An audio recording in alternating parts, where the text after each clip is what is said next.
ఈ మోడల్ కూడా చాలా సింపుల్ అమ్మా. రీసెంట్ ఎగ్జామ్స్లో చాలా చోట్ల అడుగుతున్నాడు. ఓకేనా, ఇక్కడ ఏమి ఇస్తాడంటే వాడే ప్రిన్సిపల్ ఇస్తాడు, వాడే అమౌంట్ ఇస్తాడు. మన ఏం కనుక్కోమంటాడంటే రేట్ ఆఫ్ ఇంట్రెస్ట్ కానీ టైం పీరియడ్ కానీ కనుక్కోమంటాడు. ఓకేనా, ఆడేమేమి ఇస్తున్నాడు, ప్రిన్సిపల్ ఇస్తున్నాడు, అమౌంట్ ఇస్తున్నాడు. మన ఏం కనుక్కోమంటున్నాడు, రేట్ ఆఫ్ ఇంట్రెస్ట్ కానీ టైం కానీ కనుక్కోమంటున్నాడు. ఇలాంటప్పుడు మీరు ఏం చేయాలంటే జస్ట్ ఆ రెండింటికి మధ్య రేషియో కట్టండి. ఏం కట్టాలి, రేషియో 3000 ప్రిన్సిపల్, అమౌంట్ ఎంత 3993.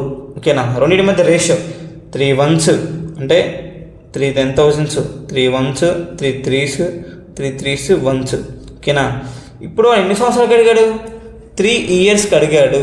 ఓకేనా, వీటిని పవర్స్లోకి రాయాలి. ఏ పవర్స్లోకి రాయాలంటే 3 పవర్స్లోకి రాయాలి. చూడండి, 10³ ఇది 11³ అవునా కదా.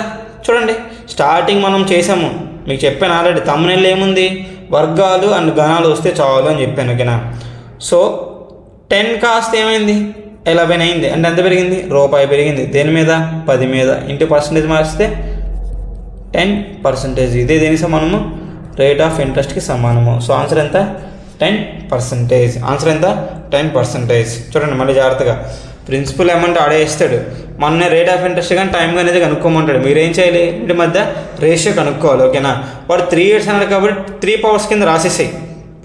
10³ 11³ 10 మీద ఎంత వచ్చింది, 11 రూపాయలు వచ్చింది. అంటే రూపాయి పెరిగింది. 1/10 రేట్ ఆఫ్ ఇంట్రెస్ట్ కింద మార్క్స్ ఎంత, 10% per annum. Next question.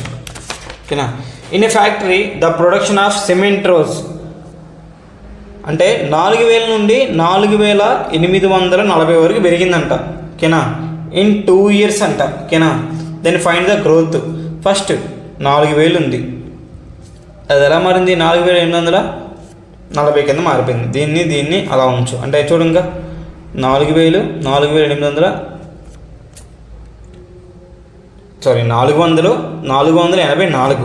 400 అంటే ఎంత, 20 square.